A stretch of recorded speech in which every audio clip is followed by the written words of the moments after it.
Facebook class started आचार्य।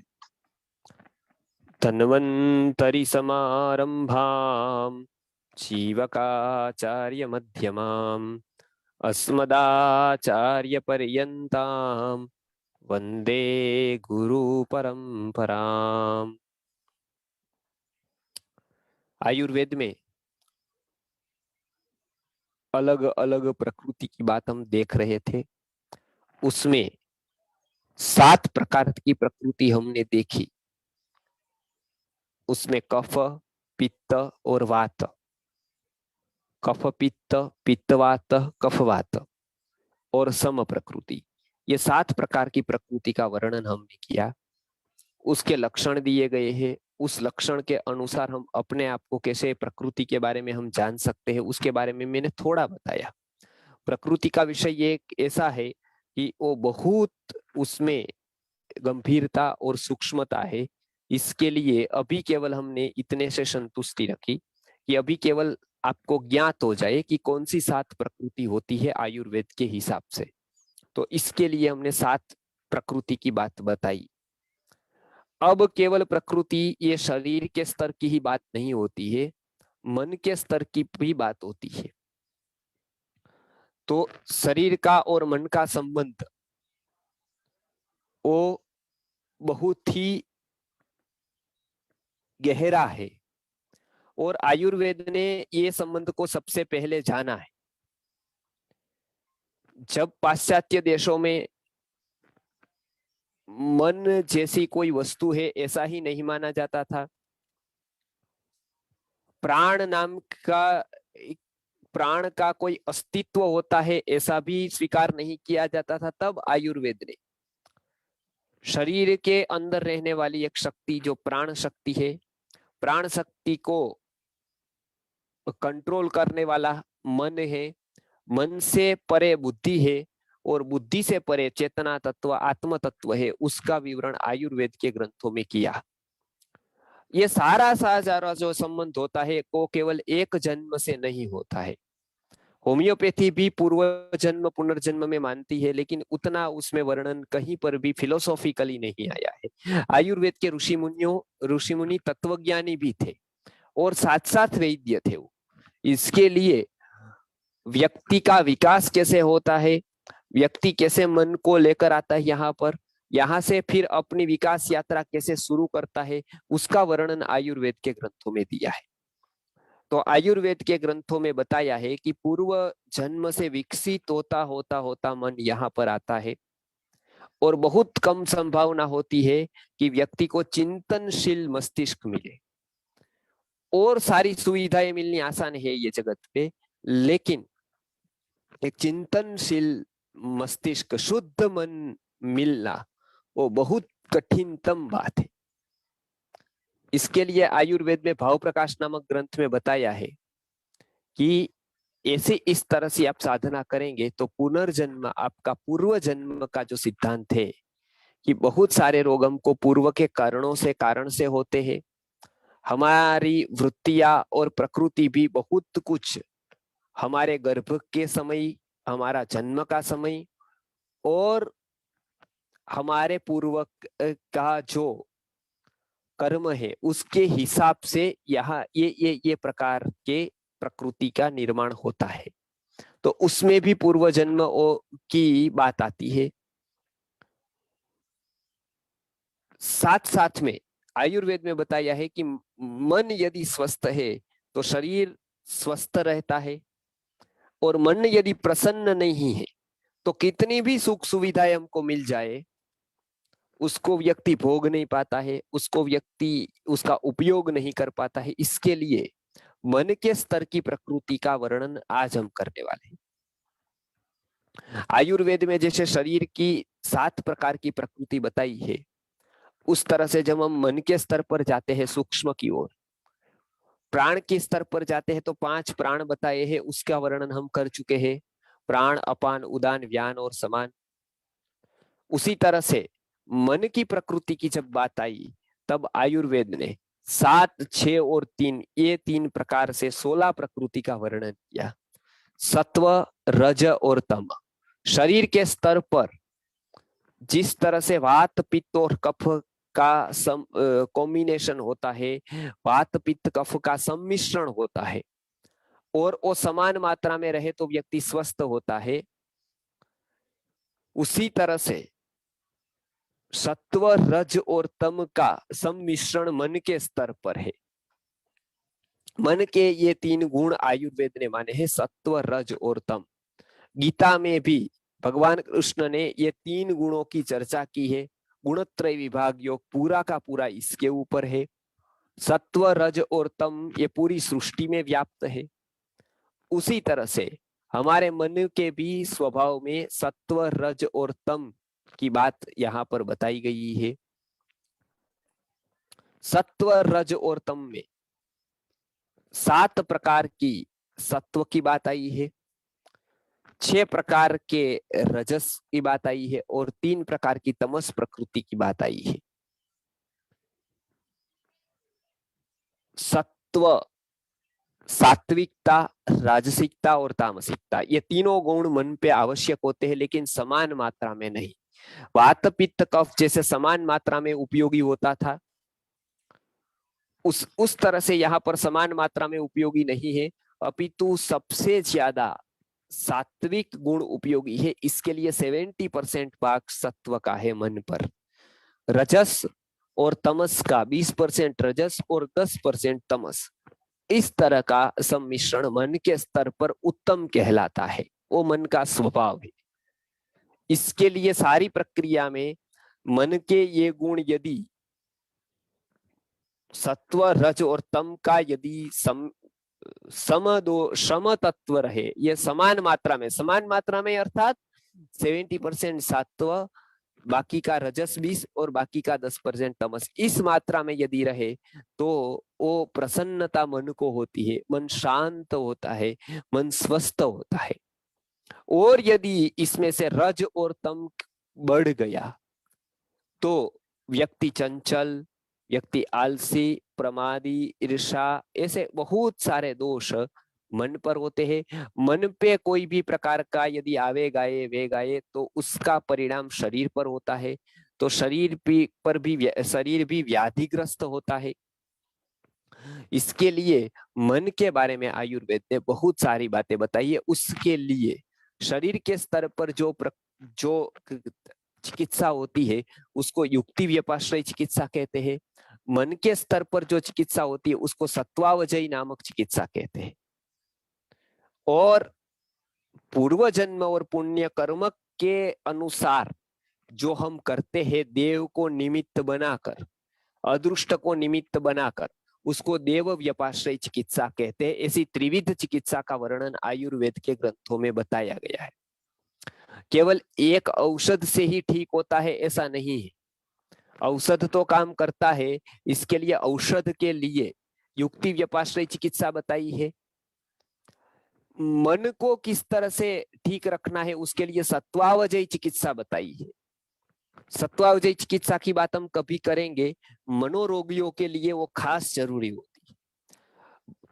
प्रसन्न वातावरण में कैसा वातावरण रोगी को देना चाहिए उसका आयुर्वेद में वर्णन मिलता है। कितनी भी आप अच्छी दवाई दे, कितना भी अच्छा हम आहार ले, लेकिन यदि व्यक्ति जो जी रहा है वो परिवेश, जो व्यक्ति जहां पर जी रहा है उसका वातावरण यदि ठीक नहीं है तो वो रोगी कभी ठीक ही नहीं हो सकता है, या बहुत देर लगती है उसको ठीक होने में। क्योंकि वातावरण का आहार से और औषध से भी बहुत ज्यादा महत्व है। औषध और आहार तो ही कार्य कर सकते हैं जो अनुकूल उसको वातावरण मिले। भूख बढ़ाने की कितनी भी दवाई दे दे, लेकिन जब तक व्यक्ति के जीवन में भय है, डर है, किसी भी प्रकार से उसको डर है, तो उसकी भूख नहीं बढ़ेगी। कितना भी उसको ब्रूहण औषधि दे दे, लेकिन उसके अंदर यदि चिंता है, उसके अंदर यदि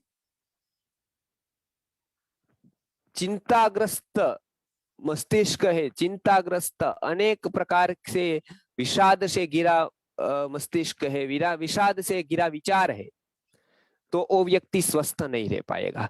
इसके लिए चरक सूत्र में बताया है विषादो रोगवर्धनाना।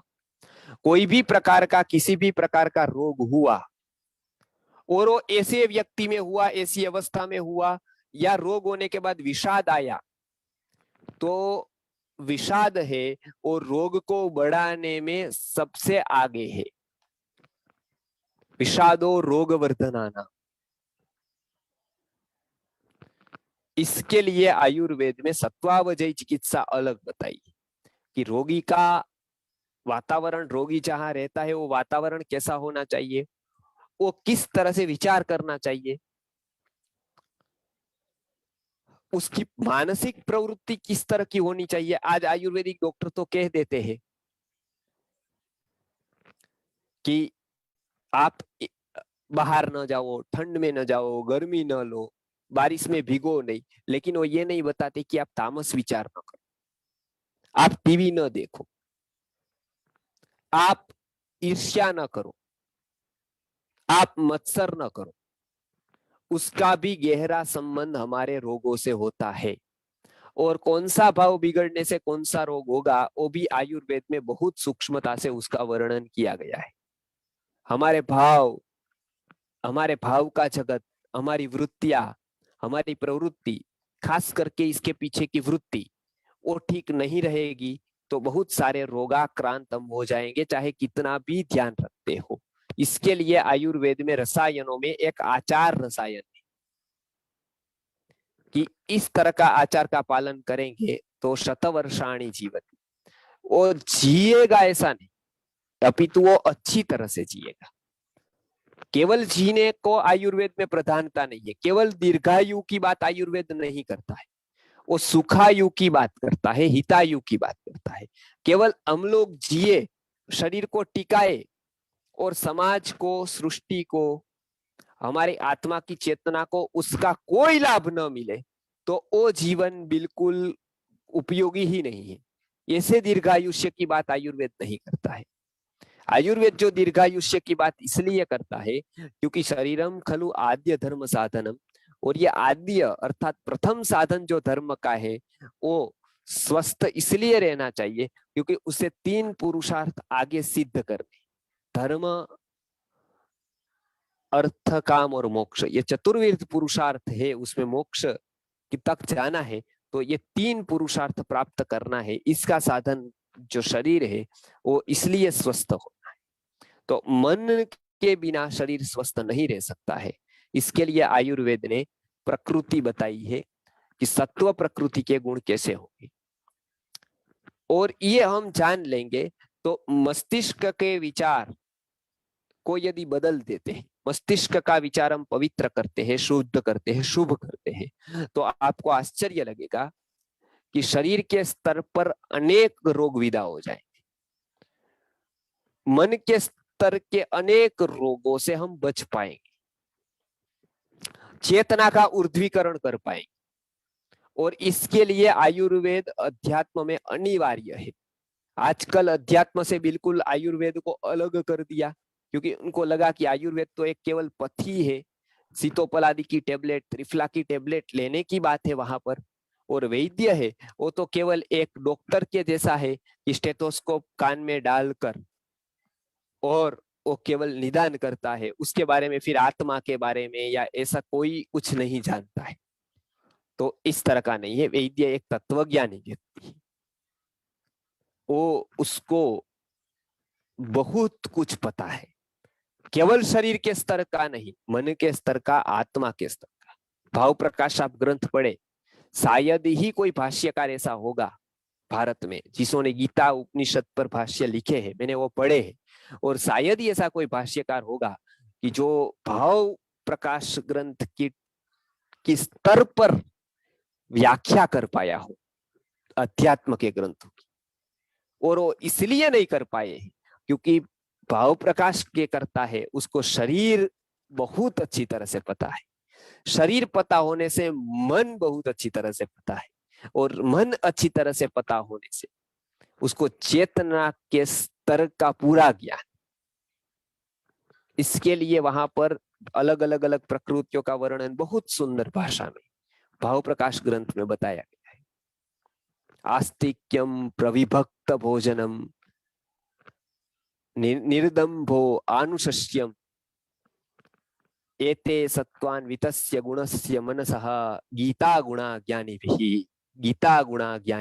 कि ये सब गुण है वो सत्वान्वित मन के गुण क्या होते, रजोयुक्त मन जब हो जाता है तो क्या होता है, और जब तमोग्रस्त हो जाता है मन तब उसमें क्या क्या होता है, और इतना ही नहीं उसके शरीर पे स्तर पर क्या क्या होता है। भगवत गीता की शुरुआत ही आप देखें तो अर्जुन को विषाद आया था, इसके लिए वेपथुश्च शरीरे में इस तरह से बताकर गांडीवम स्रंसते हस्तात् त्वक्चैव परिदृह्यते न च शक्नोमि अवस्थातुं भ्रमतीव च मे मनः।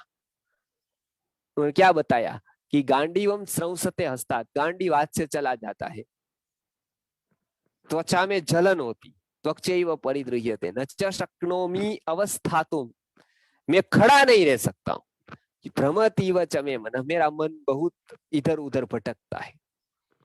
क्यों? क्योंकि वो विषाद था। विषाद का क्या शरीर पर असर हुई, विषाद की क्या शरीर पर असर हुई वो वहां देखने को मिलता है। हम भी जब शोक में होते हैं तो बहुत सारे रोग होने की संभावना हो जाती है, इम्यूनिटी डाउन हो जाती है, और इसके लिए सांत्वना का बहुत महत्व है। इसलिए केवल आयुर्वेद रोगी की चिकित्सा नहीं करता है, रोगी को कैसा वातावरण देना है उसका भी बहुत महत्व रखता है। क्योंकि यदि डॉक्टर वैद्य यदि मनोविज्ञान नहीं जानता है तो उसके शब्द पेशेंट को मार भी सकते हैं, और वही शब्द उसको जीवन भी दे सकते हैं। इसके लिए सबसे जो अभ्यास उसको करना है वो केवल चिकित्सा का नहीं करना है, उसको कैसे बोलना है। आजकल डॉक्टर सीधा बता देते हैं कि आपको कैंसर है, आपको वो है। दक्ष से दक्ष डॉक्टर ऐसा होना चाहिए कि सामने वाले को कैंसर हो लेकिन उसको पता तक न लगे कि उसको कैंसर है। किस तरह से उसको बताना है, किस तरह से दूसरे के पास काम उसके सगे से, उसके जो परिचारक है उससे करवाना है, वो वैद्य की एक बहुत बड़ी कला है। तो पेशेंट है वो डरेगा नहीं, लेकिन आज का मेडिकल का पूरा व्यापार डर के ऊपर निर्भर है। क्योंकि ये एक ऐसी स्थिति है जहां पर वैद्य यदि डराने लगा तो उसका व्यापार दिन दुगना रात चौगुना हो जाएगा। एकमात्र डर यदि रख दिया तो दिन दुगना रात चौगुना व्यापार बढ़ेगा, क्योंकि इस लाइन में किसी को पता ही नहीं होता है, लेकिन उसके फल भुगतने की भी फिर तैयारी रखनी पड़ती है, उसके फल भी उतने कठिनतम आते हैं। यह लाइन ऐसी है वहां पर फल भी अच्छा है और जिम्मेदारी भी बहुत है। फल अच्छा है, पूरी जिम्मेदारी नहीं। तो आयुर्वेद में बताया है कि हत्वा स कांचन राशिम प्रांशु राशिम उपासते। आयुर्वेद पुण्य की चेतना ऊपर ले जाने का पवित्र कार्य है। उसको केवल ना केवल कोई धन की दृष्टि से करता है तो वो हत्वा स कांचन राशिम प्रांशु राशिम उपासते, वो बहुत बड़े रत्नों के ढेर को छोड़कर धूली लेने जाता है, कंकड़ पत्थर को एकत्रित कर देता है। इसके लिए आयुर्वेद में वैद्यों के गुण बताए। किसी को भी यदि बनना है तो किस तरह से बात करनी है, मनोविज्ञान का पूरा अभ्यास वैद्य को होना चाहिए। कैसे बात करनी है, किस तरह से सांत्वना देनी है, किस तरह से उसके साथ व्यवहार करना है। रिजिड, जड़, क्रोधी ऐसा डॉक्टर बिल्कुल नहीं होना चाहिए। कम से कम मजदूर क्रोधी है तो चल जाएगा, किराना की दुकान वाला कदाचित लालची है तो चलेगा, लेकिन वैद्य में तो ये दूर दूर तक ये दुर्गुण नहीं होने चाहिए। किराना की दुकान वाला लालची है समझा जा सकता है, कोई छोटा मोटा काम करने वाला रिक्शा वाला क्रोधी है चल सकता है, कोई अशांत मन का है इधर उधर भटकने वाला वो चल सकता है, लेकिन वैद्य शांत प्रशांत सम मधुरवाणी और उत्तम ज्ञान वाला। क्योंकि केवल शरीर की चिकित्सा नहीं है, शरीर के पीछे जो मन है उसकी भी वो साइमल्टेनियसली चिकित्सा करता है। इसके लिए एक ऐसा चिकित्सालय बनना चाहिए जहां पर मन को ध्यान रखा जाए। आज भारत की 5 स्टार मल्टीनेशनल कंपनी की या किसी भी प्रकार की 5 स्टार जैसी हॉस्पिटल है, लेकिन वहां एक बात तो वहां पर नहीं है कि पेशेंट के मन का ध्यान नहीं रखा जाता है। केवल ना केवल उसके शरीर की चिकित्सा होती है, चाहे वो करोड़ों की हॉस्पिटल क्यों ना हो। मन के जैसा भी कोई पदार्थ उसके अंदर है, इसको किसी को उसकी कल्पना तक नहीं। मन के ऊपर डॉक्टर है, साइकिट्री के, लेकिन उसका रोल कहां आता है? आदमी पागल हो जाने के बाद। और ये डॉक्टर, साधारण डॉक्टर मनोविज्ञान नहीं जानता है, वो सबसे बड़ा कारण है आदमी पागल हो जाता है। सामान्य बीमारी में व्यक्ति पागल हो सकता है क्योंकि घर का वातावरण ऐसा नहीं, समाज का वातावरण ऐसा नहीं, तो ये व्यक्ति को पागल बनने से कौन रोक सकता है? और पागल बनने उसके बाद की चिकित्सा पूरी है, उसके बाद साइकिट्रिक का रोल है, साइकोलॉजिस्ट का रोल है, न्यूरो का रोल है, वो सारे के सारे रोल है, लेकिन बाद में। लेकिन एक सामान्य बुखार के लिए भी मन की चिकित्सा चाहिए। एक साधारण बीमारी हो गई डायबिटीज जैसी, तो भी उसके लिए सबसे पहले जो कार्य करना है वो सत्व के ऊपर करना है, मन के ऊपर करना है। तो इसके लिए आयुर्वेद में मन का वर्णन किया और सत्वावजय चिकित्सा बताई है उसमें कि सत्वावजय चिकित्सा हम कैसे करेंगे। इसके लिए मनोविज्ञान का अभ्यास बहुत आवश्यक होता है। जितना मनोविज्ञान का अभ्यास होगा उतना वो अच्छी तरह से चिकित्सा कर पाएगा। आयुर्वेद की चिकित्सा का बहुत बड़ा क्षेत्र है और एक बार हमने वो जान लिया तो केवल शरीर की स्वस्थता नहीं, अभी तो मन की स्वस्थता जीवन में आएगी। केवल मन की नहीं, बुद्धि की और आत्म तत्व की प्रतीति की जो चेतना है वो हमारे जीवन में घटित हो सकती है। इसके लिए आयुर्वेद में बताइए कुछ स्वभाव को जानना जरूरी होता है। स्वभाव में 7 प्रकार की मन की 7 प्रकार की सत्व प्रकृति, 6 प्रकार की रजस प्रकृति और 3 प्रकार की तमस प्रकृति मिलकर 16 प्रकार की प्रकृति का मनो प्रकृति का वर्णन किया गया है। जैसे शरीर के स्तर पर हमने 7 प्रकृति देखी, ऐसे मन के स्तर पर यह 16 प्रकृति का वर्णन आयुर्वेद में बताया गया है। उसको जितना हम समझेंगे उतना हमको लाभ होगा, हमारे स्वभाव से परिचय होगा, हमारे मन को हम जान पाएंगे। और केवल अपथ्य को दूर कर दिया उतना पर्याप्त नहीं है। बासी भोजन छोड़ा या फिर बाहर का भोजन छोड़ दिया, विरुद्ध आहार करना छोड़ दिया, इतना काफी नहीं है। आयुर्वेद तो कुछ और बताता है। यह तो बिल्कुल छोटी बात है। आयुर्वेद बताता है कि मन के दोषों को भी कैसे दूर करना है, उसका विवरण आयुर्वेद के ग्रंथों में दिया गया है कि किस तरह से आप मन के दोषों को दूर करेंगे। क्योंकि वो उनको दूर किया और मन के दोष यदि रह गए तो शरीर पे वापस दोष आने ही वाले हैं, शरीर पे रोग आने ही वाले। इंद्रियाणाम मनोनाथः मनोनाथस्तु मारुतम। तो इसके लिए इंद्रियों का जैसे नाथ मन है और मन का नाथ मारुत अर्थात वात है। चले चित्ते चलम चले वाते चलम चित्तम निश्चले निश्चलम भवेत। कि वात और चित्त का बहुत गहरा संबंध है। चित्त चलित हो जाने पर वात चलित हो जाता है और वात चलित होने जाने पर चित्त चलित हो जाता है। परस्परे चलिते च परस्परम चलितम भवेत। परस्परे चलिते, दोनों का परस्पर में चलित हो जाना वो एक दूसरों को चलित कर देता है। इसके लिए मन का अभ्यास बहुत आवश्यक है। तो ये 7 प्रकृति जो हमने देखी थी, उस तरह की मन के सत्व के स्तर की भी 7 प्रकृतियां हैं। मन का एक गुण सत्व गुण, दूसरा गुण रजोगुण और तीसरा गुण तमोगुण है। सत्व गुण का स्वभाव हमने देख लिया था। शांत होना, स्थिर होना, मग्न होना, निश्चिंत होना, ये सब सात्विक गुण का प्रभाव है। स्वाध्याय रत होना, एते सत्व गुणान वितस्य मनसः गीता गुणा ज्ञानी भी। भाव प्रकाश ग्रंथ में सात्विक प्रकृति वाला व्यक्ति कैसा होता है, राजस प्रकृति वाला व्यक्ति कैसा होता है और तामस प्रकृति वाला कैसा होता है, हर एक जगह पर आपको ये तीन प्रकृति वाले के दर्शन मिलेंगे। ये तीन प्रकृति वाले जो प्रवृत्ति करते हैं, वो उसकी प्रवृत्ति भी उसकी प्रकृति के अनुसार होगी। तीनों उपकार करेंगे, लेकिन तीनों के उपकार में आसमान जमीन का फर्क रहेगा।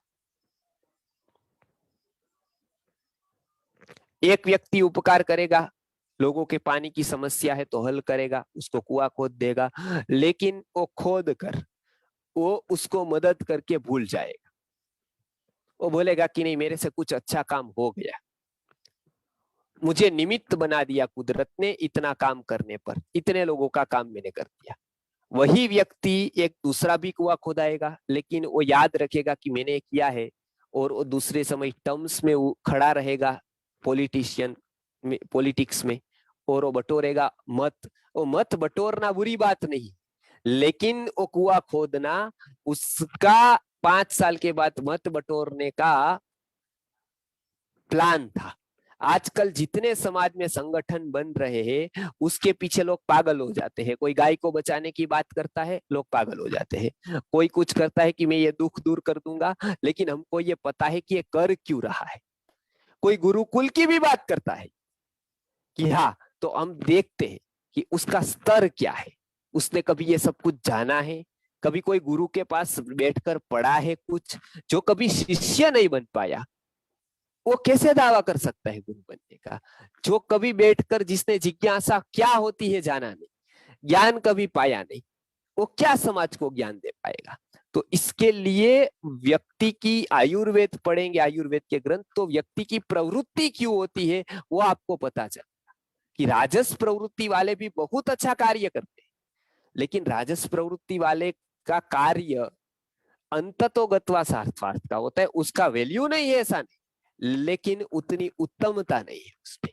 तो आयुर्वेद में बताया है प्रथम क्रमांक सत्व का है, द्वितीय क्रमांक रजस का है।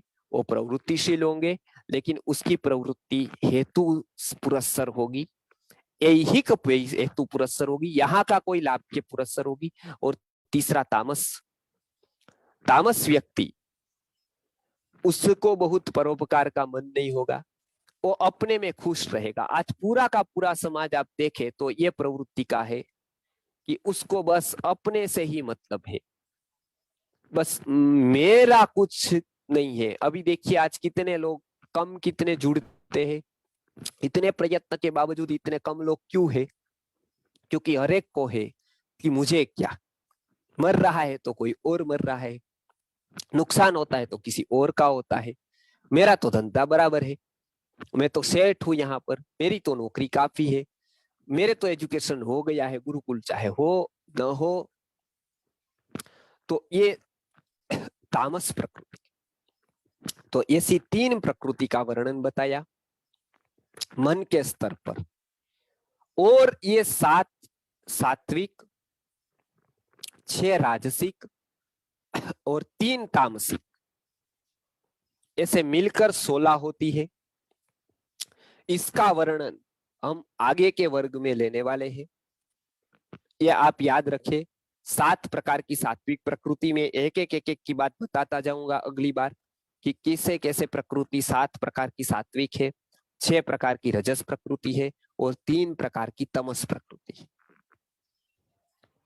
तो अभी यहां पर हम पूर्ण करते हैं। आज प्रश्न बहुत बाकी रह गए थे, तो प्रश्न भी अभी ले लेते हैं। और ये तीनों स्लाइड्स का अगली बार हम विवरण देखते हैं कि मन की प्रकृति में 7 प्रकार की प्रकृति, सात्विक प्रकृति, 6 प्रकार की रजस प्रकृति और 3 प्रकार की तमस प्रकृति कैसी कैसी होती है।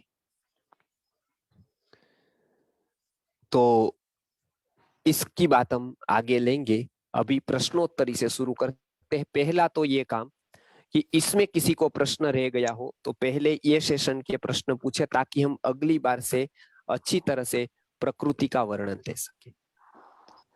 उसके बाद पीछे होने वाले सेशन में, पीछे हो गए हैं वो सेशन के प्रश्न बाकी है तो वो लोग पूछ सकते हैं। तो प्रश्नोत्तरी का सेशन हम अभी शुरू करते हैं। राजेश्वर राव जी आपको बताएंगे, तो उसके हिसाब से आप एक एक प्रश्न करते जाए। प्रीति मक्कन जी, प्रीति जी। प्रणाम आचार्य जी। मेरा प्रश्न एक्चुअली पिछले प्रश्न से रिलेटेड है, पिछले सेशन के। तो मैं थोड़ी देर बाद पूछूं या अभी पूछिए, अभी कोई बात नहीं, बाकी के लोगों को पूछ लेंगे। पिछली बार आचार्य जी आपने बताया था कि कांसे के पात्र में खाना सबसे श्रेष्ठ होता है, लेकिन कल आपने बोला था कि उसमें खट्टी चीज जैसे चटनी या अचार नहीं डाल सकते, कड़ी नहीं डाल सकते, और घी में पकी सब्जियां, घी में तड़का लगी दाल नहीं डाल सकते। तो कैसे भोजन किया जाए उसमें, क्योंकि किसी ना किसी चीज में कुछ ना कुछ खट्टा या घी होता है। उसको देखिए, आपको जब ऐसा लगे तब और कोई पात्र जैसे कांच का हो गया, स्टील का हो गया, मिट्टी का हो गया, उसमें ले सकते हैं। थाली उसकी रहे, उसके अंदर चटनी खट्टी है तो वो किसी और पात्र में रहे और वो पात्र वहां पर रहे। अच्छा, ऐसा नहीं होता आचार्य जी कि बहुत थोड़ा टाइम लगता है उसको रिएक्ट करने में, 10-15 मिनट में भोजन कर लिया तो ठीक है, चाहे खट्टा डाला हो या घी डाला हो? उसमें भोजन में जल्दी करनी पड़ेगी ना, मतलब। हाँ जी, हाँ जी। और आयुर्वेद में तो बताया है कि भोजन शनै ही करना है। अच्छा, मतलब वो इनडायरेक्टली आपके मन पर ऐसा होगा कि अभी देखो खट्टी चीज में कुछ दोष ना आए तो मुझे जल्दी भोजन कर लेना है, बराबर। तो उतनी ही जल्दबाजी भोजन में नहीं होती। हम किसी के यहाँ जाना है तो क्या होता है, 11 बज गए, 10 मिनट है, चलो फटाफट भोजन कर लेते हैं। तो ऐसा नहीं करना है, फटाफट भोजन नहीं करना, समझ गए ना। वो पूरा शांत हो, प्रसन्न हो, उसी समय भोजन, नहीं तो भोजन का कोई परिणाम नहीं होता। भोजन तो फटाफट भी हो सकता है और खा जाते जाते भी आप खा सकते हैं, मानो गाड़ी में बैठ गए खा लिया। तो इसके लिए ऐसा नहीं है कि वहां पर आप थाली में रख देंगे तो आपका मन को ये होगा कि अभी ये खट्टी चीज यहाँ पर है, अभी रिएक्शन होगा तो जल्दी भोजन कर लेना है। तो वो चिंतित मन हो जाएगा। वो हमको पता नहीं है कि मन कितना एक एक वस्तु का संग्रहण करता है। आयुर्वेद में मन के बारे में बहुत बताया है। तो वो आज जी, धन्यवाद।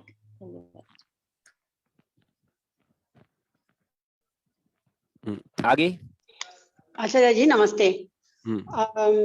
एक व्यक्ति का विकृति दूसरा व्यक्ति का प्रकृति हो सकता है क्या? मतलब समझे? अलग अलग व्यक्ति का अलग अलग वातपित्त कफ होता है ना। एक व्यक्ति का क्रोध हो गया, वो पित्ता विकृति हो गया, क्रोध हो गया। और दूसरों व्यक्ति को वो अपने प्रकृति इटसेल्फ इज वेरी हाई, वो वातपित्त कफ सब में है। समझिए, ओके, समझ। वो ज्यादा लेवल में है, हाथी सा। वो एक का विकृति दूसरा को प्रकृति नहीं, ऐसा नहीं होगा। उसका कारण ये है, मैंने पहले ही बताया, प्रकृति स्वभावो उच्यते, प्रकृति ही स्वभाव उच्यते। प्रकृति का अर्थ क्या है? स्वभाव। जैसे कोई हम कहते हैं कि उसका स्वभाव ही क्रोधी स्वभाव है, ऐसा हम बोलते हैं, ऐसा ही बता रहे ना आप। जैसे कोई एक व्यक्ति कभी गर्म होता है, मानो कोई कभी कभी क्रोध करता है, बराबर। और कोई व्यक्ति छोटी छोटी बात में भी क्रोध कर देता है, तो हम कहते हैं कि उसका स्वभाव ही क्रोधी। तो ये स्वभाव क्रोधी नहीं होता है, क्योंकि वो कितना भी क्रोध करने वाला व्यक्ति 24 घंटा क्रोधी नहीं रह सकता है। वो आपने देखा, 24 घंटे आप शांत रह सकते हो, 24 घंटे व्यक्ति शांत रह सकता है, 24 घंटे व्यक्ति क्रोधी नहीं रह सकता है। कितना भी क्रोध कर दे वो खुद थक जाएगा, 4 घंटे हो जाएगा तो पूरा हो जाएगा उसका क्रोध का। तो इसके लिए वो लिमिटेशन आ जाएगी, वो भी पूरा हो जाएगा, उसका शरीर सहन नहीं कर पाएगा उतने क्रोध को, वो चाहे कितना भी। तो वो प्रकृति नहीं होती है, पहली बात। वो जो मनुष्य के जो स्वभाव प्रकृति का विवरण है, उसमें ये सब दोष है। ये स्वभाव नहीं है, ये विकृति है। इसके लिए एक का वो क्रोध कम ज्यादा हो सकता है, किसी को क्रोध कम आता हो क्योंकि सत्व गुण ज्यादा हो, किसी को तमोगुण ज्यादा हो तो क्रोध ज्यादा आ सकता है। तो ये हो सकता है, लेकिन उसका स्वभाव क्रोधी स्वभाव नहीं हो सकता है। ये उसका स्वभाव नहीं है, नेचर नहीं है, क्योंकि वो उसमें वो स्थिर नहीं रह पाएगा। नहीं तो वो क्रोध में स्थिर रह पाएगा, लेकिन वो भी जब क्रोधी हो जाता है तो उसको खून गर्म हो जाएगा, उसकी भूख चली जाएगी, उसकी अग्नि की विकृति हो जाएगी, वो सारी विकृतियां होगी उसको। यदि क्रोध प्रकृति होती तो कोई विकृति उसके शरीर पर क्रोध के कारण नहीं होती। जैसे हम शांत बैठते हैं तो शांति के कारण कोई रोग नहीं होते। जैसे ऐसा नहीं हुआ कि आप 5 घंटे शांत बैठे तो आपको कोई रोग हो गया, डॉक्टर ने बोला कि आप 5 घंटे शांत बैठे ना काम छोड़कर, इसके लिए आपको ये रोग हुआ, इसके लिए आपको डायबिटीज हुई। तो ऐसा कहीं भारत में नहीं, कहीं पर भी विश्व में नहीं हुआ कि कोई शांत बैठा व्यक्ति हो और उसके कारण उसको डायबिटीज आ गई, वो ब्लड प्रेशर आ गया हो, क्योंकि वो 5-5 घंटे शांत बैठा, कोई किया ही नहीं। लेकिन ऐसे बहुत उदाहरण आपको मिलेंगे कि 5 घंटे वो क्रोधी रहे, 4 घंटे वो इधर से उधर भागा फोड़ी किए दिया तो उसको ब्लड प्रेशर आ गया, कोई टेंशन आ गया, उसको बीपी बढ़ गया। तो ये विकृति के कारण होता है। प्रकृति शांत प्रकृति है हमारी, उसके कारण तो वो प्रकृति नहीं हो सकती है। क्रोधी होना या ऐसी कोई भी शोक होना, विषाद होना, ये प्रकृति में नहीं आता है, ये विकृति में ही आता है। जी भगत रावत जी। जी नमस्कार गुरुजी। जी मेरा प्रश्न ये है कि जैसे कि आपने बताया था कि भोजन सूर्योदय के 1 पहर के बाद करना है और 2 बार ही करना है, जैसे अग्निहोत्र करते सुबह और शाम। तो इसमें थोड़ी सी दुविधा ऐसी हो रही है कि अगर भूख लग रही है सुबह के समय तो उस टाइम पे करना है, या सुबह अल्पाहार करके 11 से 12 बजे मेन भोजन लेना है, फिर उसके बाद 5-6 घंटे बाद करना है, तो या जब भूख लग जाए तभी खा लेना है। तो सही कौन सा नियम रहेगा? अपना बदलना चाहिए या जब भूख लग जाए तभी खा लेना चाहिए? और शाम का सही समय क्या होगा? सुबह का तो जैसे 1 पहर बाद होगा सूर्योदय के, तो शाम का क्या होगा? सूरज ढलने से पहले होगा? हाँ, अब देखिए इसमें कहीं ना कहीं हम जब कोई एक फिट बिठा लेते हैं ना, कोई एक फर्मा, तो उसी फर्मे के अनुसार हम अपेक्षा रखते हैं कि क्या होना चाहिए, एक बताओ। बराबर, तो आपका प्रश्न भी ऐसा है। ये सब कुछ बात सही है, आपने जितनी भी बात बताई ही उतने विकल्प है। बराबर है, आयुर्वेद की दृष्टि से, क्योंकि वो एक तरह से आप नहीं कह सकते हो। उदाहरण के तौर पर गुरुजी हमेशा उदाहरण देते थे। गुरुजी कभी बताते थे कि शरीर को समय से भोजन देना, समय पर ही भोजन होना चाहिए, समय पर शयन होना चाहिए। गुरुजी प्रवचन रखते थे रात का 10 बजे से 11 बजे तक का, और 11 बजे प्रवचन पूरा होता तो करते करते 12 बज जाता, कार्यकर्ता घर पे पहुंचते 1 बज जाता। तो एक तरफ हम ये कहते हैं कि रात को सो जाना है 9 बजे, तो एक तरफ गुरुजी ये कहते हैं कि ये, और एक तरफ ये कहते कि जब बड़ा काम कोई हो तो नींद छोड़ देनी है, भूख छोड़ देनी है। ये तो दोनों में से क्या सही? तो गुरुजी बताते थे दोनों सही। यदि आपके ऊपर कोई ऊंचा काम है तब आपकी भूख गौण करो, नींद गौण हो, लेकिन ऊंचे लक्ष्य वाला काम जहां शरीर निमित्त बन जाए, शरीर गौण हो जाए तो, और ये भी सही, प्रयोजन नहीं है तो समय से भोजन करो, कितने भी काम छोड़कर। इस तरह से आप देखिए आयुर्वेद में भी आहार को अनेक एंगल से देखा।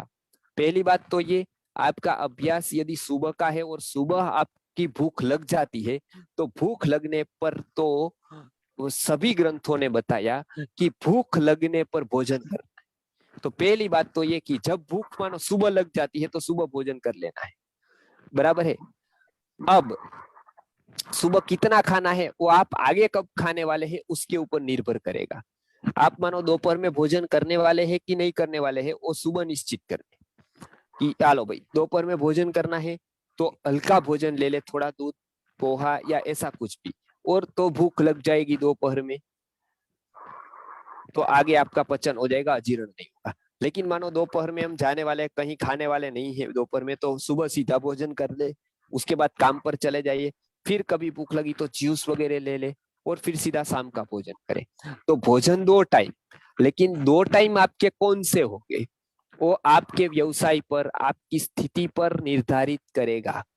तो और 2 टाइम हो सकता है कि आइडियल क्या है, प्रथम प्रहर में कुछ न खाए, ऐसा नहीं कर सकते हैं। यदि भूख बहुत लगती है, आपको बाहर जाना होता है, तो आप खाए, भूख लग गई है तो खा लीजिए। लेकिन आदर्श ये है, वो स्थिति ये है, आपके अभ्यास के कारण यदि आपको ऐसा अभ्यास हो गया है तो आप ये कर सकते हैं। दूसरा, यदि दो भोजन के बीच में आपको भूख लग जाए तो फल वगैरह खा सकते हैं, हल्का भोजन ले सकते हैं, हल्का कोई वस्तु ले सकते हैं, तो वो आयुर्वेद में बताया है। तो पहले ही तो बात ये कि आयुर्वेद में प्रथम प्रहर में भोजन का मना किया, दूसरे प्रहर में करना ही ऐसा नहीं है, ये आप मत समझिए कि दूसरा प्रहर हो गया तो भोजन करना ही है। दूसरे प्रहर में यदि भूख लग जाए तो भोजन है, यदि भूख न लगे तो कभी भी भोजन नहीं है। तो दूसरे प्रहर में भूख लगे, वो ये तीव्रता पर भूख आए तो भोजन करना। भोजन के बाद फिर दूसरे भोजन के बीच में कुछ हो जाए, आपको भूख लगे बहुत, तो फल वगैरह ले सकते हैं। तो ये आहार विधि है। उसमें आपको ये समझना है कि निमित्त भूख है, मुख्य भूख है। भूख आपको जब लगती है तब आपका समय भोजन का है। ये शॉर्ट जी। राजीव बसु जी। नमस्कार आचार्य जी, नमस्कार।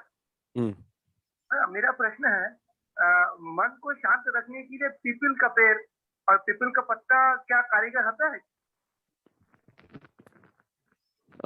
पीपल का उपयोग मन को शांत रखने के लिए बताया गया है। अश्वत्थ जिसको हम कहते हैं उसका उपयोग होता है। ऐसे ब्राह्मी, शंखपुष्पी, जटामासी, मेध्य रसायनम, ब्राह्म रसायनम, ऐसे बहुत सारी औषधियां है, वो मस्तिष्क के लिए उपयोगी बताई गई है।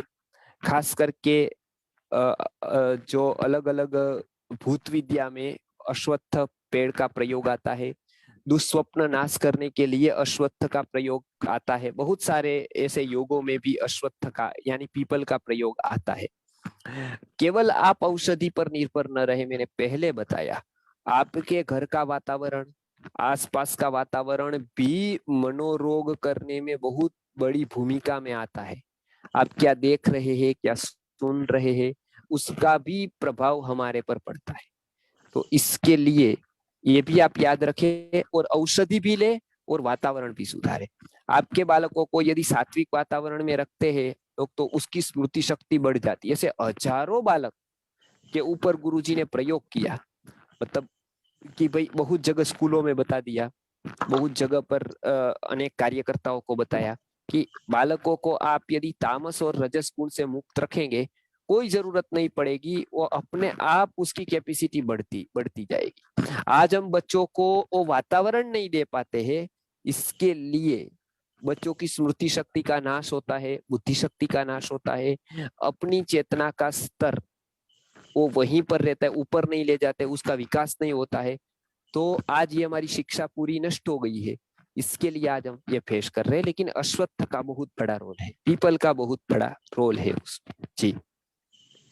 आगे जयदेव प्रधान जी। प्रणाम गुरुजी जी। ये अभी नवरात्रि चल रहा है और नवरात्रि में उपवास का आयुर्वेद महत्व क्या है? वो तो बड़ा विषय है।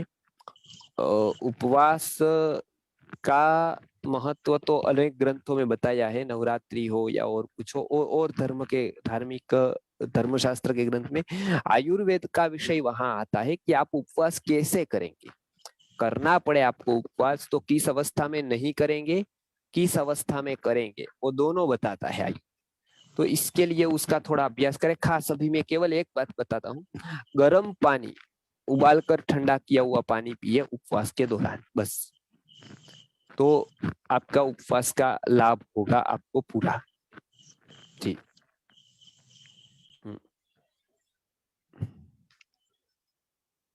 चंदन कुमार जी। प्रणाम गुरुजी। आप प्रकृति में बताए थे लास्ट में सम प्रकृति। सम प्रकृति का मतलब क्या समझे हम पूरा?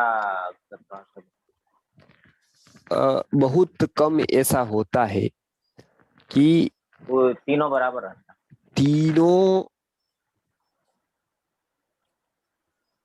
बराबर हो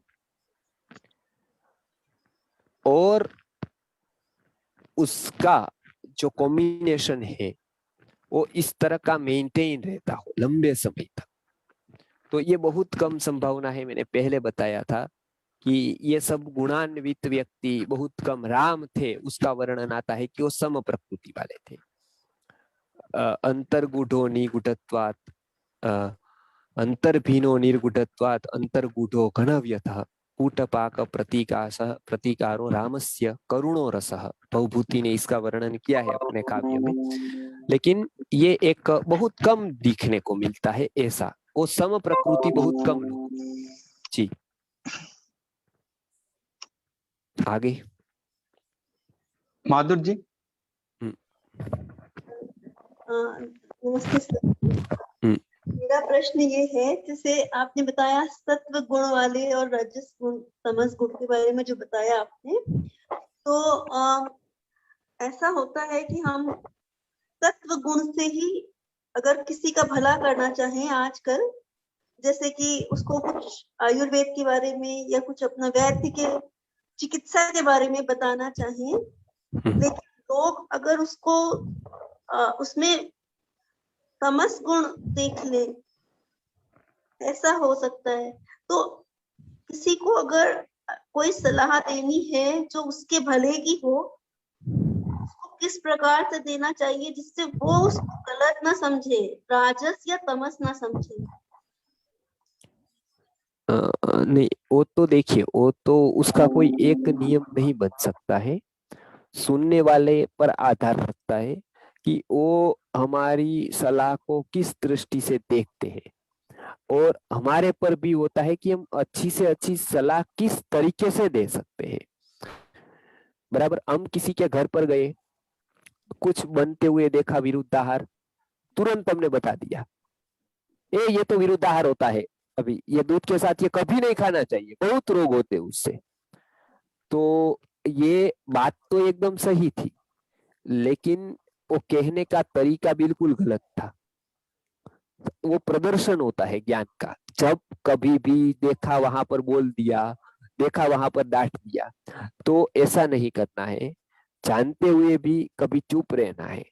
वो बहुत बड़ा संयम चाहिए उसके लिए कि हम जानते हैं तो भी चुप है, फिर अवसर आने पर अकेले हो तब उसका विवरण करेंगे। मैं भी पहले ऐसे ही कर रहा था, लेकिन मैंने एक व्याख्यान सुना और उन्होंने इतना अच्छा बताया और मुझे इतना अच्छा लगा, उसके बाद मैंने छोड़ दिया, तो मेरे इतने इतने रोग मिट गए। आप भी उसको सुन सकते हैं, ये लोग, ये भी आपका कहने का तरीका है। वो सामने वाले व्यक्ति पर ये ज्यादा प्रभावी रहता है कि मैं भी ऐसा करता था, तो उसको ये नहीं लगना चाहिए कि हम उसको सलाह दे रहे हैं, हम अपनी बड़ाई कर रहे हैं कि मैं तो बहुत बड़ा हूं क्योंकि मैंने तो ये सब छोड़ दिया है। तो ज्यादातर लोग मैंने देखे जो आजकल घूम रहे हैं ना सब जगह पर, तो वो लोगों को कहने का मनोविज्ञान का कुछ अभ्यास नहीं है। बस कहीं पर भी गए और किसी के घर पे कुछ देखा, मानो दूध की थैली देखी, तो ये दूध तो पीना ही नहीं चाहिए, ये तो देसी गाय का ही दूध पीना चाहिए, सफेद नमक तो बिल्कुल जहर है, मेंदा जहर है। वहां ही प्रवचन देने बैठ गए सबके सामने। वो लोगों ने भोजन को बुलाया है और सब मेहमान बैठे हैं और ये बैठ गए। तो ये एक तरीका होता है कोई भी बात कहने का, इसके लिए। और इसको यदि आपको बदलना है, सामने वाले व्यक्ति पर आपका विचार प्रभावी रूप से ले जाना है, तो ये सीखना चाहिए। और अपनी सलाह बस एक ही है कि हम जो भी अच्छा विचार दे रहे हैं, तो उसका बहुत अच्छा प्रभाव कैसे पड़े, वो एक सिस्टम से हमको देना चाहिए। क्या अनुकूल वातावरण है, अकेला व्यक्ति है, उसके पास समय है, अनुकूल वातावरण है, पूरा सुनने की उसकी तैयारी है, तब हम उसको बोले। जी नमस्ते गुरु जी। जी मेरा प्रश्न मतलब पिछले सेशन से है कि अभी शरद ऋतु में जब हम बीमार पड़ते हैं, जैसे कि बुखार, सर्दी और खांसी वगैरह होता है, तो मतलब ये खांसी को रोकने के लिए मतलब हम क्या उपाय कर सकते हैं? जैसे कि गर्म पदार्थ, अदरक वगैरह लिया तो फिर और एसिडिटी बढ़ जाती है। हाँ। तो ऐसे समय पे मतलब खांसी बहुत ही अगर आती है, मतलब जैसे गले में खरोच भी आ जाती है ऐसे, तो क्या उपाय कर सकते हैं? और मतलब नाक बंद हो जाता है रात को सोते वक्त, तो वहां पे क्या उपाय कर सकते हैं इससे? अब देखिए, खांसी के बहुत प्रकार है, तो मैं पहले ही बता रहा हूँ, ये सब बातें ये स्पष्ट रखे। आयुर्वेद में चिकित्सा बहुत गहन है। एक ही रोग के लिए उन्होंने 15-15 औषधियों को उतारा है, और एक औषधि ऐसी उतारी है जो आपके 15 रोगों को ठीक करती है। तो दोनों विकल्प है। एक रोग के लिए 15 औषधि का विकल्प भी आयुर्वेद ने दिया, और 15 रोगों के लिए मात्र एक औषधि को निकाला, वो भी है। तो अभी की खांसी को आपको देखना है कि अभी पित्त का काल है, पित्त प्रकोप होगा। खांसी की हम दवाई गर्म लेंगे तो थोड़ी गर्म पड़ सकती है। आपको यदि जलन हो तो बंद करनी है, और तुरंत। अब वो बंद करनी है, तब हमको ये विवेक रखना है कि ये न समझे कि इसकी साइड इफेक्ट हुई है। बहुत लोग ये समझ लेते हैं कि अच्छा ये दवाई तो ली, मुझे जलन हो गई। वो एक प्राकृतिक रूप से आपको संकेत दिया कि अभी ये दवाई नहीं लेनी है, वो रखे। वो गलत नहीं है दवाई, वो आपको काम आने वाली है, इसके लिए वो रख दे। उसके बाद आप शीतोपचार चालू करें। मतलब घी अभी सबसे श्रेष्ठ है शरद ऋतु में, तो घी के साथ काली मिर्च, सब प्रयोग लिख ले। एक बहुत अच्छा प्रयोग है खांसी के लिए, घी है। थोड़ा जो लोग मधु लेते हैं तो वो लोगों के लिए थोड़ा हनी, घी, काली मिर्च, खड़ी शक्कर, तेज अपना ये दालचीनी थोड़ी, और इलायची, इतनी वस्तुओं का मिश्रण करना है थोड़ा थोड़ा लेकर, और उसको दिन में 3 बार उसको चाटना है। आप समझ गए होंगे, घी है, हनी है, उसके बाद खड़ी शक्कर है, दालचीनी है, और इलायची है। इतनी वस्तुओं को मिलाकर आपको थोड़ा थोड़ा उसका प्राशन जैसा बनाकर 1 चम्मच में उसको चाटना है। खांसी के लिए ये उत्तम योग है। बहुत सारे योग बताए हैं, उसमें ये उत्तम योग है। उसमें सूखी खांसी होगी तो वो बहुत अच्छी तरह से इससे मिट जाएगी। दूसरा, यष्टि मधु का उपयोग, मुलेठी का उपयोग आप कर सकते हैं, उसको चूस सकते हैं।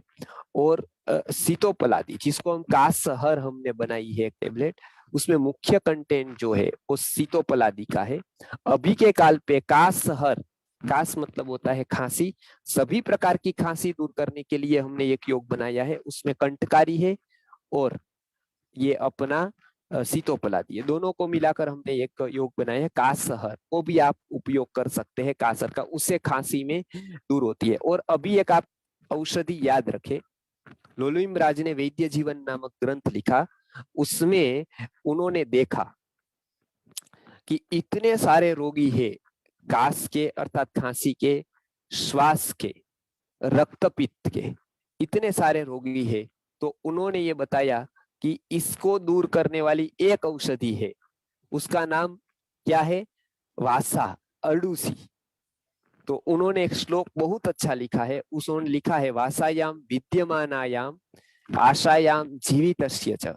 वासा यदि पृथ्वी पर विद्यमान है कहीं पर भी, और आशा को आपको जीवंत है, आपके पास वो प्रयोग करने का आत्मविश्वास है, बल है, तो रक्तपीति क्षयी काशी किमर्थम अवसीदति। तो आपको दुखी होने की जरूरत नहीं है। रक्तपित्त वाले, रक्तपीति, क्षयी, क्षय वाले को, और काशी अर्थात कास वाले को, खांसी वाले को कोई चिंता करने की नहीं है। वासायाम विद्यमानायाम आशायाम जीवितस्य च रक्तपित्ति क्षयी काशी किमर्थम अवसीदति। वो क्यों दुखी होते हैं? तो अड़ूसी आपके लिए बहुत अच्छी दवाई है। अड़ूसी का आप पेड़ पौधा ले, उसमें से पत्ते निकाल कर उसका स्वरस ले ले, और उसका सेवन आप करें। घर पर एक अड़ूसी लगा दे, उसके पत्ते लेकर उसका क्वाथ बनाकर भी आप लीजिए, आश्चर्यचकित होंगे आप, उतनी जल्दी वो काश को दूर करेगी, खांसी को। जी आगे। नेहल चौहान जी। जी सतीश रे जी। नमस्कार जी, मैं सतीश बरोड़ा से। एक्चुअली क्वेश्चन ही जस्ट वही कि काफी समय से वेट करें आप शिविर कब अरेंज करें, हम आपका वेट करें शिविर का। अच्छा, बहुत लोगों के ऐसे प्रश्न आते हैं। कुछ पहले गुरुकुल पे ही शिविर करते थे, तो हर 2 महीने में एक शिविर होती थी लॉकडाउन के पहले। बहुत विषय, अलग अलग विषय पर यहाँ पर शिविर का आयोजन करते थे गुरुकुल में। अब अगली शिविर का आयोजन हो रहा है तो दीपावली के बाद, दीपावली पर गुजरात वाले लगभग लोग आ सकते हैं। मैं कल परसों आपको बता दूंगा। धन्वंतरी की एक यज्ञ का आयोजन किया है, वहां पर रुकना नहीं है, केवल एक दिन के लिए कुछ लोगों को बुलाएंगे जो खास गुजरात और महाराष्ट्र से नजदीक के लोग आ सकते हैं, तो वो लोग अवश्य आए। धन्वंतरी जयंती, जिस दिन भगवान धन्वंतरी का अवतरण हुआ था, तो उस दिन तो हम बुलाएंगे। वो केवल ना केवल एक इवेंट है, लेकिन जल्द ही लगभग दीपावली के बाद हम शिविर का आयोजन करते हैं एक स्थल पर। तो उस समय जो जो आयुर्वेद में आपने सीखा हो, कोई आपके प्रश्न रह गए हो, तो इस तरह से हम उसका कोई एक विषय को लेकर वहां पर शिविर करने वाले हैं, एक एक विषय को लेकर, ताकि ये अच्छी से अच्छी तरह से हम लोग आयुर्वेद को समझे, पहले समझे और उसके बाद दूसरों को समझाए। क्योंकि आजकल आयुर्वेद को समझने वाले भी होते हैं तो भी समझाना कठिन होता है। इसके लिए इसके विषय पर लगभग 1 या 1.5 महीने के बाद हम शिविर का आयोजन दीपावली के 1.5 महीने के बाद करेंगे। अभी हम उसका बता देंगे आपको, तो उसके अनुसार आप वहां कर आने का आयोजन कर सकते हैं। जी जी। नेहा चौहान जी। प्रणाम गुरु जी। आपका प्रश्न बोलिए। आपका प्रश्न पूछिए। मैं ये पूछना चाह रही थी कि गर्भावस्था में बोलते हैं कि किशमिश को भिगो के खाना चाहिए, कोई बताता है कि वो गर्मी करता है, तो मैं ये पूछना चाहती हूँ कि वो कितनी मात्रा में लेनी चाहिए? ऐसे ऋतु का आपको देखनी है। यदि गर्मी की ऋतु है तो वो ज्यादा ले सकते हैं आप, लगभग 10 से 15 किशमिश आप भिगो दे, सुबह वो फूल जाएगी। उसके बाद उसको अच्छी तरह से उसको क्या कहते हैं, उसको मसल दे। मसलने के बाद आप उसका पानी पी से और वो भी खा जाइए। ये तरीका है। 10 से 15 किशमिश, मुनक्का जिसको कहते हैं, किशमिश से भी अच्छा मुनक्का है जो काली द्राक्ष होती है, उसको काले कलर की होती है, वो ज्यादा गुण वाली होती है। और जो छोटी छोटी आती है वो किशमिश जिसको आप कहते हैं, उसमें थोड़े गुण कम होते हैं। तो मेरा सुझाव ये है कि आप मुनक्का लीजिए, जो बड़ी होती है, वो नासिक की अच्छी आती है, वो बड़ी वाली। तो ये एक आप लीजिए। और अभी की ऋतु में, आप अभी की ऋतु पित्त की है तो अभी ले सकते हैं 15 के, और आप दूसरी ऋतुओं में भी ले सकते हैं। 15 का कोई तकलीफ नहीं है। 10 या 15 मुनक्का भिगो दीजिए और उसके बाद आप उसका सेवन कर दीजिए। जी, गरम नहीं लगता है वो। इस तरह से आप उसको जलील संस्कार करेंगे और इस तरह से तो गरम नहीं। जी हरनाथ जी। प्रणाम गुरु जी। गुरु जी, मन का चिकित्सा मीन्स ब्रेन पे होता है गुरु जी? नहीं, मैं एक बात बताता हूँ आपको। ब्रेन वो एक भाग है जिसका हम एक्सरे ले सकते हैं, जिसको ऊपर उसको उसकी सर्जरी हो सकती है। वो एक अंग है, वो ब्रेन है। उसकी बात नहीं है यहाँ पर, वो तो शारीरिक चिकित्सा में ही आ जाएगी, काई चिकित्सा में। लेकिन जो हमारे पर भावनात्मक प्रभाव होता है, वो जो हमारा भावनात्मक प्रभाव को जो स्वीकार करता है, वो मन है। उसका कोई एक्सरे नहीं लिया जाता है, वो एक्सरे से पता नहीं चलता है, या उस विजिबल नहीं है, उसको हम देख नहीं सकते हैं। तो जो विचार होते हैं हमारे, उसके ऊपर की चिकित्सा, उसको सत्वावजयी चिकित्सा कहते हैं। वो ब्रेन की चिकित्सा नहीं है। मानो आपको लग गया और वहां पर फूट आ गई, तो वो ब्रेन पर होता है, सर्जरी ब्रेन पर होती है, माइंड पर कोई सर्जरी नहीं होती है। तो माइंड की चिकित्सा, विचार के आधारित चिकित्सा करना, उसको वातावरण को सुधार कर जो चिकित्सा करना, वो होता है सत्वावजयी चिकित्सा। तो ये बहुत जरूरी होता है, एक अंग पूरा है, क्योंकि मन को ठीक कर देने से बहुत रोग ठीक हो जाते हैं। और किसी भी कारण हमारा मन, आपको पता है कोरोना में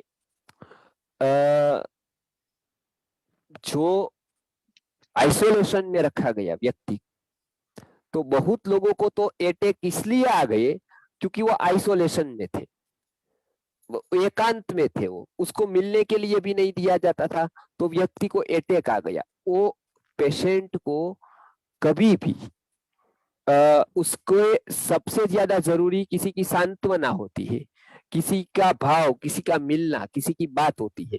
तो हमने उसके ऊपर पहला वीडियो ऐसा बनाया था।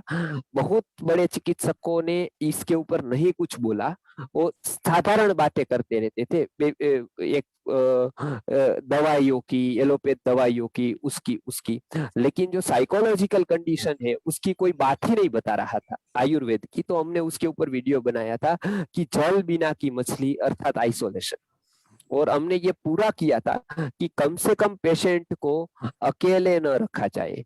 अच्छी प्रकृति वाला, अच्छी स्टेमिना वाला व्यक्ति, अच्छी रोग प्रतिरोधक क्षमता वाला व्यक्ति कुछ औषध को स्वीकार करके उसके पास रह सकता है। तो ये स्वीकार बहुत लोगों ने किया था, हमने अपने जीवन में अपनाया। बहुत सारे कोरोना के पेशेंट के पास हम रहे, गए और चिकित्सा भी की। तो इसके लिए ये सत्वावधि चिकित्सा है, वो माइंड, उसका ब्रेन के साथ संबंध नहीं है, माइंड के साथ संबंध है। जी प्रणाम आचार्य जी, संदीप हियर। ये घर के वातावरण के बाद में आपकी 3 बात तो याद आती है कि जैसे गुरुकुल में आचार्य जी सेंटर में है, इससे आपने बताया था कि घर में स्त्री सेंटर में है और एटलीस्ट उनके साथ मृदु व्यवहार करना है। ऐसी और कुछ टिप दोनों के लिए मिल सकते हैं? इसका प्रयत्न तो चालू है जी। जितना जी, एक तो बात ये है कि स्त्री के ऊपर बहुत बड़ा दायित्व है। इसके लिए स्त्री की शिक्षा, वो हमारे लिए हमारे ग्रंथों में बताया है कि स्त्रीत्वेन ही रक्षणेन रक्षितस्यात् वैदिको धर्मः। आचार्यत्वेन ही रक्षणेन रक्षितस्यात् वैदिको धर्मः। ये 2 पर्सनालिटी ऐसी है जो बहुत कन्विंस कराने के लिए बहुत ही बड़ा रोल अदा करती है। मतलब एक ज्ञानी व्यक्ति है तो वो धार्मिक लीडर हो गया, संत हो गया, वो सर्वमान्य हो जाता है मतलब। और एक ऐसी होती है जो स्त्री होती है, उसको बहुत कुदरत ने कलाएं दी है, उसको कैसे बात उसको समझानी है, किस तरह से उसको मनानी है, वो सब। तो इसके लिए जितना स्त्री मृदु होगी, अपने स्वभाव की ओर जाएगी, उतना वो घर का वातावरण अच्छा बना पाएगी। और जितना वो उससे विपरीत जाएगी, वो सबके मन पर असर करेगा, पूरे के पूरे घर के माइंड। आज बहुत सारे रोगों के आप डेटा निकाले तो बहुत सारे रोग क्यों हो रहे हैं आपको पता है? वो गुरुजी ने उसके बारे में बहुत सूक्ष्म अवलोकन किया है, राजनेता नहीं कर सकता है उसका अवलोकन। वो उसका जो विभाग होता है ना, इसका संसाधन, मानव संसाधन विकास मंत्री, उसका कोई काम नहीं है ये सूक्ष्म बातों के सोचने का। लेकिन एक स्त्री जो घर की बहू है, वो ठीक नहीं रही यदि, तो आपको पता है उसकी सास ससुर, उसके देवर, उसके ज्येष्ठ, वो सभी के ऊपर बहुत बड़ा मानसिक प्रभाव होता है उसके विपरीत आचरण का। और वो एक यदि ठीक है तो उसकी शांति, उसकी प्रसन्नता, आनंद का अनुभव पूरा घर करता है। तो ये एक टिप्स है कि बने उतना हम अच्छे लोगों को फॉलो करते जाए। हमारे यहाँ बताया था, भर्तृहरि ने बताया है कि अनुयायी साधु पदवी, सज्जनों को क्या क्या करना चाहिए, तो अपने जीवन में क्या क्या करना चाहिए, वो भर्तृहरि ने बहुत अच्छा लिखा है। उसके लिए एक पूरा का पूरा सुभाषित लिखा है। उसमें वो बताते हैं कि तृष्णाम छिंदी भज क्षमाम जहि मदम पापे रतिम मा कृथाः सत्यम ब्रूहि अनुयायी साधु पदवीं सेवस्व विद्वज्जनान् मान्यान् मानय विद्विषोप्य अनुनय प्रच्छादय स्वान् गुणान् कीर्तिम पालय दुखिते कुरुदयाम एतत् सताम लक्षणम। उसमें सज्जनों के लक्षण बताए हैं। उसमें अनुयायी साधु पदवी, अच्छे लोगों की संगति करो, वो जीवन में बहुत बड़ा प्रभाव करती है। हम एक टीवी में सीरियल देखते हैं ना, वो सीरियल की असर हमारे स्त्रियों पर 24 घंटे रहती है।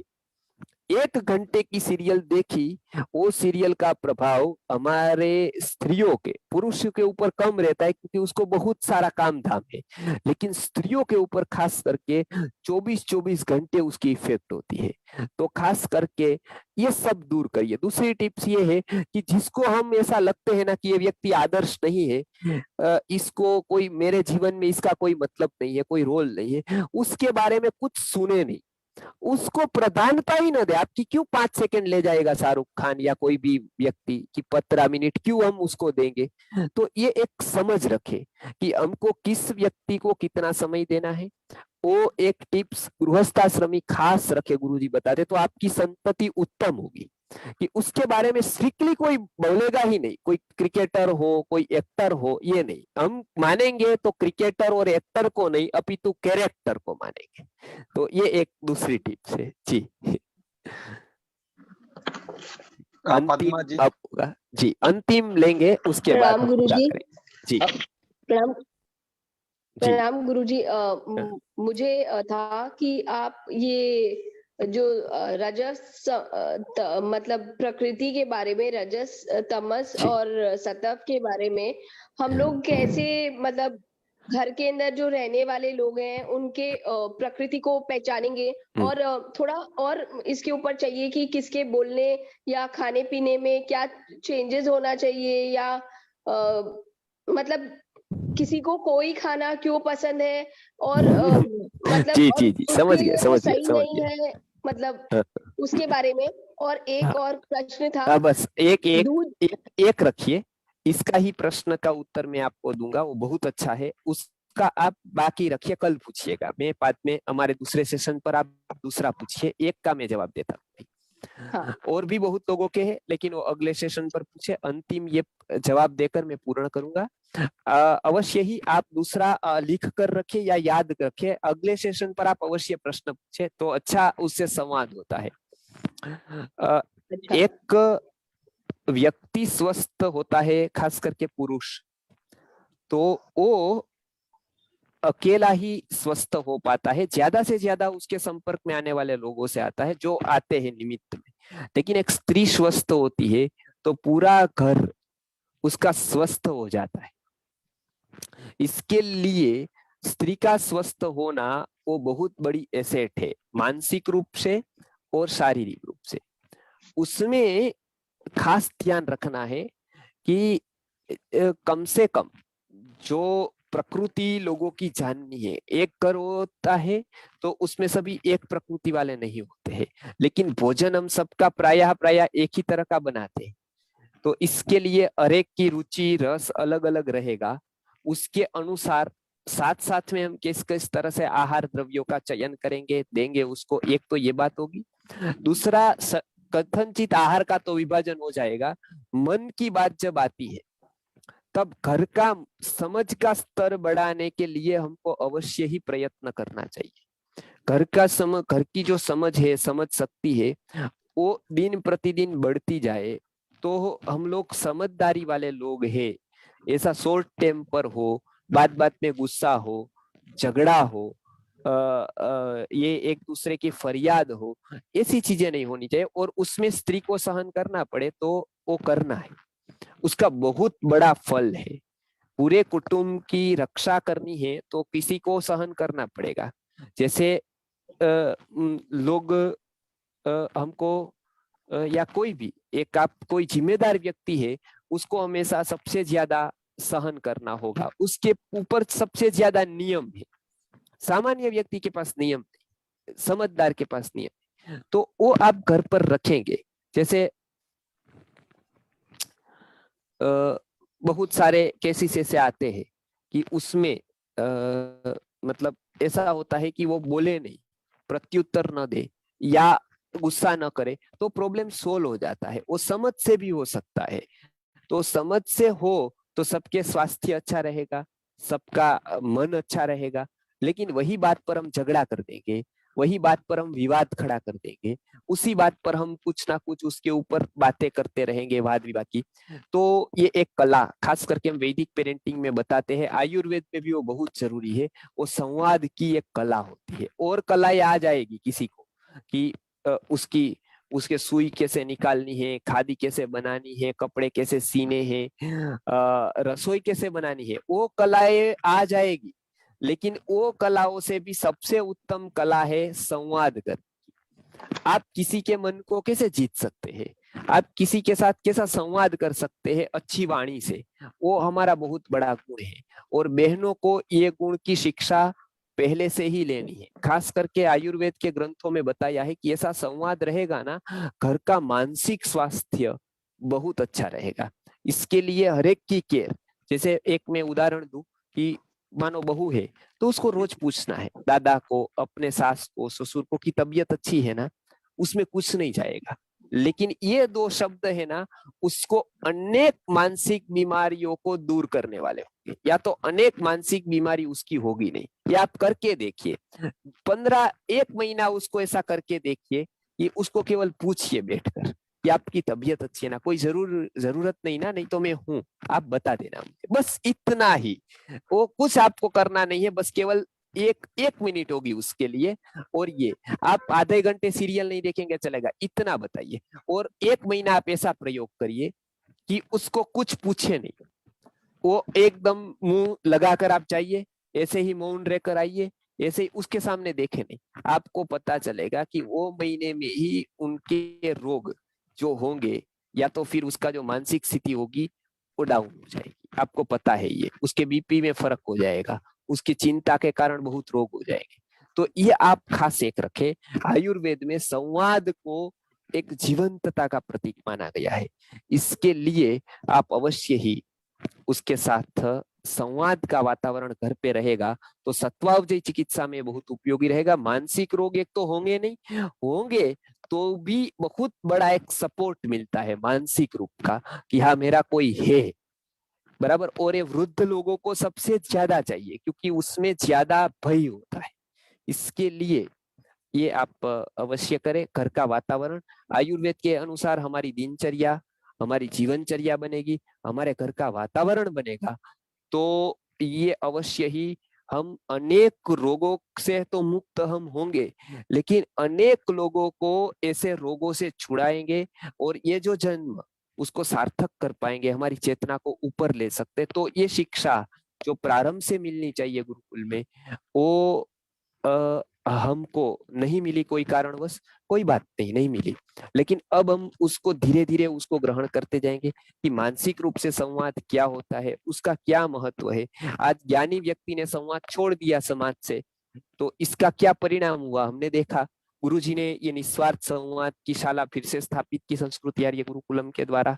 और समाज में गुण का क्या महत्व होता है, एक आदर्श स्त्री कैसी होती है, वो घर को कैसे संभाल सकती है, कोई व्यक्ति, एक व्यक्ति के बदलने से पूरा परिवार कैसे संवेदन वाला हो जाता है, संवेदना वाला हो जाता है, वो भी गुरुजी ने ये किया।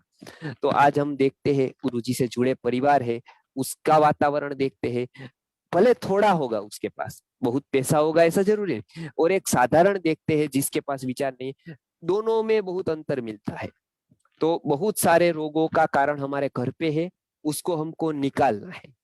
तो इसके लिए हमको तैयार होना है क्योंकि हमको बहुत लोगों को आगे जाकर शिक्षित करना है। और मनोविज्ञान की दृष्टि से ये सारी बातें समझेंगे तो आपको आश्चर्य लगेगा कि मैंने ऐसे ऐसे रोग देखे हैं, कैंसर तक के रोग देखे हैं, डायबिटीज तक के रोग देखे, अटैक तक के रोग देखे। एक व्यक्ति का डाइवोर्स का केस चला, एक पत्नी घर पे खराब आ गई, दुष्चरित वाली, मतलब ऐसी कि उसको व्यवहार नहीं आता था, बोलने का कोई संयम नहीं था उसके पास। तो मैंने देखा उनका पूरा घर, करोड़ों का बिजनेस में कोई तकलीफ नहीं, कितनी एसेट जीवन भर उस व्यक्ति ने कमाई। बहुत दुख हुआ मुझे क्योंकि मैं बहुत लोगों के बारे में बहुत कुछ जानता हूँ, मुझे बहुत लोग मिलते हैं, उससे मैं शिक्षा लेता हूँ और वो इसके लिए मैं कि मैं आपके साथ शेयर कर सकूं ये सारी प्रक्रिया। तो वो मैंने देखा कि इतनी जीवन की कमाई उनकी, 50-55 साल की उम्र बुजुर्ग की, और पूरा साफ हो गया घर। तुरंत वो बुजुर्ग को अटैक आ गया, मेरे सामने की बात है, वो गुजर गए। तुरंत सास को डायबिटीज आ गई, ब्लड प्रेशर आ गया और तुरंत वो भी चली गई। पूरी की पूरी कमाई थी, उसके एक बेटे की एक बहू गलत आई, उसके पूरा का पूरा परिवार खत्म हो गया। वो बेटे का तो डाइवोर्स हो गया बाद में, एकारा का क्यों? क्योंकि सारे का सारा हमने मटेरियल पर ध्यान दिया, एसेट पर ध्यान दिया, लेकिन मनुष्य का जीवन बहुत बड़ी एसेट है। उसके गुण होना, एक प्रामाणिक ईमानदार व्यक्ति मिलना, बराबर एक ज्ञान देने वाला, निस्वार्थ प्रेम करने वाला व्यक्ति मिलना, वो करोड़ों की एसेट बराबर होता है। हमारा पुत्र या पुत्री वो गुणवान होना ना, वो हमारी करोड़ों की एसेट है। उसके ऊपर कभी हमने ध्यान नहीं दिया। इसके लिए हम लोगों को यही कहते हैं, संस्कृति आर्य गुरुकुलम यही सिखाता है निस्वार्थ प्रेम का। कभी भी आप गुरुकुल पे अपने बेटे बेटी को लेकर आए, ये गुरुकुल कभी ये नहीं बताएगा कि आपको इतना देना है। आपके पास हम संयम की अपेक्षा रखेंगे, आपके पास डेडिकेशन की अपेक्षा रखेंगे, और आप हमसे भी वो रखिए, लेकिन कभी आपसे विवाद में नहीं गिरेंगे, कभी आपसे हम ये नहीं कहेंगे कि आप ये। तो ये एक संबंध जो गुरुकुल का निस्वार्थ नाता समाज से रहा है, उसके कारण हम गुण का महत्व समझ पाते हैं। और मुझे लगता है कि ये स्त्री को शिक्षित नहीं किया, बहुत बुरे दिन आने वाले भारत पे। तो इसके ऊपर हम ध्यान दें, पूरे परिवारों को हम शिक्षित करते जाए, धीरे धीरे धीरे धीरे धीरे धीरे करके, वो सिस्टम से, ऐसे नहीं कि लग गए हम कहीं पर बोलने, लेकिन उसको धीरे धीरे धीरे धीरे उसको हम वातावरण बदलते जाए, तो बहुत सारे रोग हमारे होंगे नहीं। और उसका पूरा नियोजन गुरुजी ने दिया है, उसकी बात हम कभी या तो फिर अगली बार करेंगे कि स्वस्थ वृत्त में सद्वृत्त का क्या महत्व है आयुर्वेद की दृष्टि से। आज इतना ही, अगली बार हम मिलेंगे। नमस्कार, धन्यवाद। धन्यवाद जी।